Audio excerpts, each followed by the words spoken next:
প্রিয় বন্ধুগণ, এটা আটা বা ময়দার মেশিন। আটা বা ময়দা মিক্সিং করা হয়।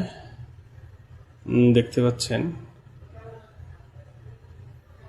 খুবই কম সময়ের ভিতরে আটা ময়দা গুলানো হয়। এটা প্রতিটা বেকারিতেই থাকে, প্রতিটা যেখানে খুব রুটি বানানো হয়, পরোটা বানানো হয় সেখানে থাকে। তো আমাদের এখানেও আছে, আমাদের এখানে রুটি বানানো হয় সৌদিতে। আমাদের দোকানে, আমি যেখানে কাজ করি যে দোকানে, সেখানে রুটি বানায় ঠিক এভাবে মেশিন দিয়ে আটা বা ময়দা ছানা হয়।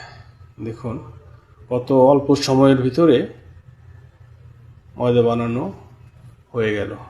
ধন্যবাদ সবাইকে। ভালো থাকুন, সুন্দর থাকুন, সুন্দর চিন্তা করুন। আল্লাহ হাফেজ।